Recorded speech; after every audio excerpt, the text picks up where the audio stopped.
제6편 참만물 제3장 만물의 탄식과 참된 만물주관 5절 복귀해야 할 본연의 에덴 타락이 없었던 본연의 에덴 동산을 생각할 때 어느 누구나 연상되는 것이 무엇이냐 하면 하나님입니다. 그리고 하나님이 6일간 창조함을 필하시고 축복하셨던 아담 해와가 연상됩니다. 또 하나님을 중심 삼고 죄 없는 본연의 인간 조상이 있었고 죄악의 침범을 받지 아니한 만물이 있었습니다. 만물이 있음은 인간을 위함이요 인간이 있음은 하나님을 위함이었습니다. 그런데 하늘을 위주로 한 인간이 되지 못하고 인간을 위주로 하여 화동할 수 있는 만물이 되지 못하였다는 사실은 에덴을 생각하는 인간들 앞에 크나큰 슬픔이요 서러움이요 억울함으로 남아져 우리 마음과 몸을 사로잡고 있습니다. 하나님의 심정이 깃든 피조만물 우리는 천하만상을 무심코 바라보아서는 안됩니다. 하나님의 대창조 이념세계의 존재물은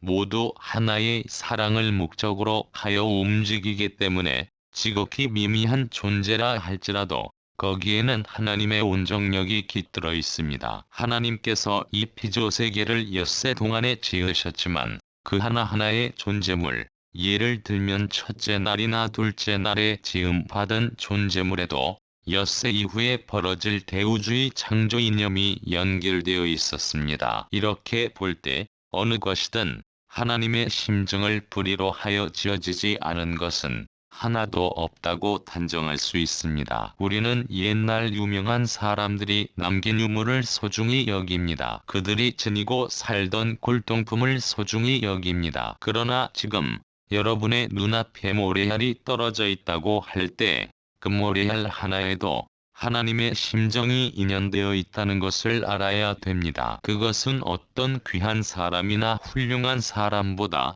더 높은 창조주의 손길을 거쳐서 생긴 심정의 결실체입니다. 이러한 가치적인 존재물인 것을 알고 모래알 하나라도 우주와 같이 귀하게 여기는 자가 있다면 그는 틀림없는 하나님의 아들딸입니다. 들에 자라고 있는 미미한 풀 한 포기도 하나님의 손길이 거치지 않은 것이 없습니다. 자라고 있는 나무 한 그루를 보더라도 거기에는 하나님의 무한한 내적 심정의 인연을 통한 사정이 거쳐 나가고 있습니다. 비단 초목뿐만 아니고 들에서 뛰놀고 있는 어떠한 짐승이나 곤충 혹은 어떠한 조리를 막론하고 이것들이 무심하게 된 것이 아니라 철두철미한 하나님의 내적인 심정을 통하여 지어졌고 실제의 손길을 거쳐서 지어졌다는 것입니다. 지으신 만물을 하나님께서 사랑하시는데 우리는 어떠한 생각을 해야 되느냐? 하나님이 만물을 지어놓고 선한지라라고 하셨지만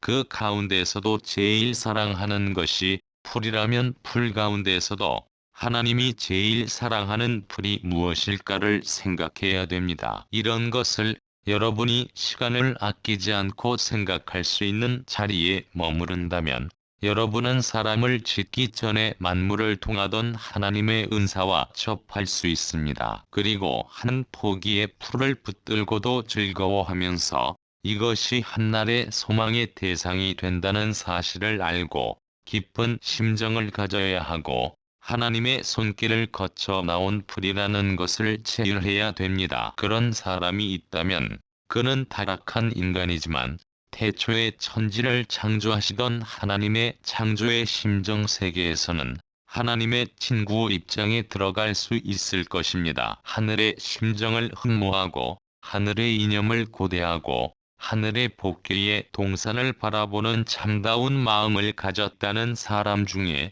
하나님을 높이면서 영광의 자리, 즐길 수 있는 자리에서 기쁨을 체득하기 위하여 노력하는 사람은 많을지 모르나 미미한 초목으로부터 곤충, 나아가 전체에 이르기까지 미쳐져 있는 아버지의 내적 심정의 인연을 상기하면서 기뻐할 수 있는 사람은 적다는 것입니다. 자기의 정력을 다 기울여 어떤 곤충을 만들었다고 할 적에 그가 기울인 이상의 정력을 가지고 사랑하려는 사람이 나타나 마음과 정을 다해 바라보며 그 곤충을 사랑해 줄 수 있다면 그 곤충을 만든 분에게는 그 이상의 만족이 없다는 것입니다. 만물 세계, 피조 세계의 원리와 법칙, 공리와 공식을 해명하기 위해 노력하는 분야가 과학입니다. 그리고 자연에 깊이 숨어있는 정서적인 분야를 나타낸 것이 문학입니다. 자연에 나타나 있거나 숨겨져 있는 아름다움을 어떤 형태로서 구상하여 표현한 것이 예술입니다. 그리고 자연의 근본 이치를 해명하려는 분야가 철학입니다. 이런 단계 위에 있는 것이 종교입니다. 그러면 참다운 종교와 종교가가 해명할 것이 있다면 그것은 무엇일 것인가? 그것은 자연 속에 깊이 흐르고 있는 정적인 내용을 해명하는 것입니다. 그러한 책임을 종교가 짊어져야 합니다. 인류 문화는 자연을 벗어나서는 생각할 수 없습니다. 자연을 떠난 인류 문화는 말할 수 없다는 것입니다. 인간이 제 아무리 당당하게 그 위세를 자랑하고 권세를 누린다고 해도 자연을 무시한다면 그 모든 것이 성립되지 않습니다. 이와 같이 인간 생활을 가치 있게 해주는 것이 자연이요. 인간 생애에 있어서 반드시 필요한 것이 자연입니다. 그렇기 때문에 자연 만상에 흐르고 있는 심정을 느낄 줄 아는 사람이 되지 못한다면 참다운 행복을 누릴 수 없고 하늘과 인연을 맺을 수 있는 영광의 자리에 나아갈 수 없습니다. 여러분은 하나의 풀을 바라보더라도 하나님의 입장에서 바라보고 꽃을 바라보더라도 하나님의 심정을 대신한 입장, 하나님의 심정과 통할 수 있는 입장에서 바라보아야 됩니다. 곤충이나 새, 혹은 어떤 동물을 바라보게 될 때에도 하나님의 심정과 인연 맺어지는 내적인 감정을 체득할 수 있어야 합니다. 그런 사람이 있다면 그가 어떤 공식과 정의로서, 즉 과학적인 논리로서 그것을 해명하지는 못할지라도, 혹은 문학적으로 그 정서를 표현하지는 못할지라도, 혹은 예술적으로 금의를 표현하지 못할지라도,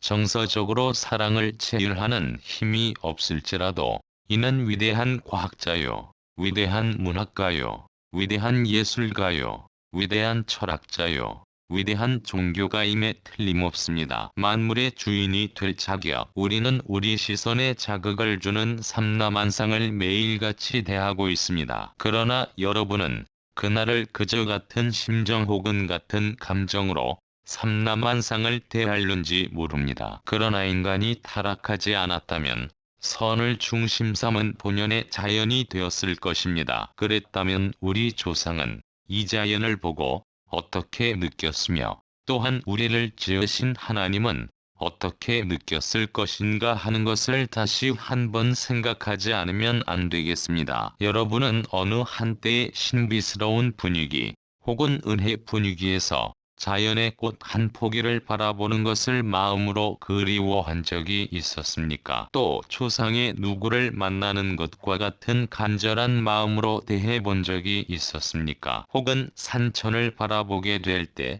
풍겨 들어오는 자극에 자기도 모르는 찬미를 하늘 앞에 드린 일이 있습니까? 없다고 한다면 여러분은 만물의 주인이 될 자격이 없다고 선생님은 단정합니다. 아침에 눈을 뜨고 자연을 바라보면 그 자연이 은은하게 내 본성과 인연되어 새로운 이상의 감정을 싹트게 합니다. 그러나 인간 세상은 바라보면 볼수록 절망과 슬픔의 감정을 돋워준다는 사실을 잘 알 것입니다. 본래 타락하지 않은 본연의 인간이 사는 세상이라면 인간의 가치는 그렇게 바라보는 이로 하여금 슬픔을 느끼게 할 정도가 아니라는 것입니다. 풀 한 폭이나 꽃 한 송이, 나무 한 그루와 같은 정도의 가치로 지어진 인간이 아닙니다. 피조 만물의 그 무엇을 주고도 바꿀 수 없는 고귀한 인간이요. 그 무엇과도 비교할 수 없는 가치를 지닌 모습으로 천상을 대신하여 나서야 할 인간입니다. 우리는 자기 주위 환경을 바라보고 얼굴을 찌푸리고 탄식하거나 사회의 모순상을 바라보고 낙망하지 말고 자라고 있는 풀 한 포기를 바라보고 그 즐거움에 자기 슬픈 감정을 잊어버릴 줄 아는 사람이 되어야 합니다. 만일 그런 사람이 있다면 그는 새 시대에 남아지는 사람입니다. 어떤 이상적이고 심정적인 세계를 지향하는 사람이 있다면 그는 기필코 하나님과 어떠한 인연을 맺으려 할 사람임에 틀림이 없습니다. 자라고 있는 풀 한 포기를 바라보며 어쩔 줄 모르는 심정을 느껴보십시오. 거기에는 무한한 생명이 있고 하나님이 계십니다. 솟아있는 하나의 산봉우리를 바라보게 될 때 어제 보던 감정과 오늘 보는 감정이 다릅니다. 춘하추동 사계절의 변화에 따라서 내 심정에 느껴지는 감정의 차이를 노래할 수 있다면 얼마나 고상한 일입니까? 이는 온 자연과 더불어 화동할 수 있는 사람입니다. 우리가 바라보는 자연은 어떠한 자연이며 내가 밟고 있는 이 땅은 어떠한 땅이냐. 서럽게도 타락한 땅, 기뻐하다 말고 슬퍼해야 할 땅이 되었다는 것입니다. 만물을 바라보게 될 때 마음에 좋다고 느껴지는 반면 슬픈 사정이 남아있는 탄식권에 있는 만물임을 느껴야 합니다. 상고수려한 명승지가 있어 그곳을 바라보고 좋다 하더라도 무한히 슬픈 감정을 느껴 아버지와 연결시킬 수 있는 사람이 되어야 합니다. 우리는 한 포기의 풀을 붙들고 기쁨을 느끼는 대신 슬퍼하며 울 줄 알아야 되고 기쁨을 돌이켜 하나의 나무를 붙들고 울 줄 알아야 되고 산천을 바라보고도 깊은 한숨을 쉴 줄 알아야 합니다. 그것은 에덴이 그리워지는 마음을 갖고 있기 때문이라는 것입니다. 그러한 심정에 사무쳐 계신 분이 하나님입니다. 그런 심정을 가진 사람이라면 자연을 바라보고도 에덴을 그리워할 수 있을 것입니다. 그리운 에덴이라 한다면 피조만물을 주관할 수 있는 본연의 사람도 그리워해야 된다는 것입니다. 본연의 에덴 동산에서 하나님께서는 아담 해와와 더불어 자연을 노래하고 자연에 대한 감정을 표현하는 한 시간을 가졌느냐 하면 못 가졌습니다. 하나님께서는 내 아들아 저 산을 바라보아라. 저 산은 내가 어떻게 지었다. 저 초목을 바라보아라. 저것은 내가 어떻게 지었다. 이 모든 것은 너의 행복을 위해 지은 것이다. 라고 말씀하시고 싶었음에 틀림없습니다. 그러나 하나님은 실제로 그런 말씀을 하시지 못했습니다. 왜 못하셨느냐? 아담이 아직 철이 들지 않았기 때문입니다. 그러나 하나님께서는 아담을 바라보면서 말씀하시고 싶었던 간절한 내적 심정이 있었음을 알아야 합니다. 정적으로 미숙한 자리에 있었기에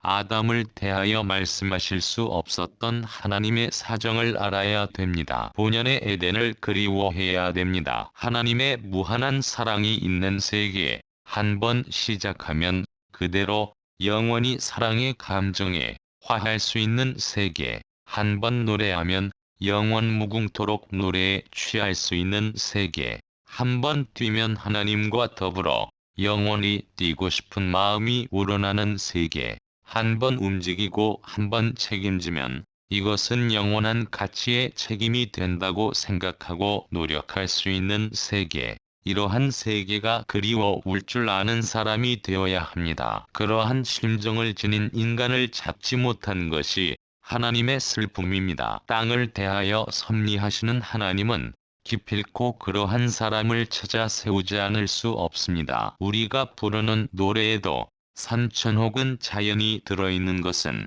이 모든 것을 빌려가지고 우리의 감정을 높이려고 하는 것입니다. 복귀의 사명을 다하겠다는 심정에 사무쳐 만물을 찾으시며 혹은 인간들을 찾아 움직이시는 하늘을 대하여 아버지라 부를 수 있는 사람이 있다면 그 사람은 하늘이 모른다고 할 수 없습니다. 그런 심정을 갖고 본연의 동산을 찾아 헤맨 사람이 있다면 그는 하나님이 모른다고 할 수 없고 인류가 모른다고 할 수 없고 온 피조 만물이 모른다고 할 수 없는 본연의 참다운 사람입니다. 그렇기 때문에 그리운 에덴, 거기에 자라고 있는 만물, 거기에 살고 있는 인간, 거기에 찾아주시던 하나님이 따로따로 사정을 통할 것이 아니라 한 사람을 중심 삼고 위로는 하늘이요 아래로는 만물이 화합하여 응할 수 있는 하나의 즐거운 보금자리를 이루어야 합니다. 그곳에 있는 사람은 하늘이 사랑할 수 있는 사람이요 인간이 위할 수 있는 사람이요 만물이 존중할 수 있는 참다운 주인임에 틀림없습니다.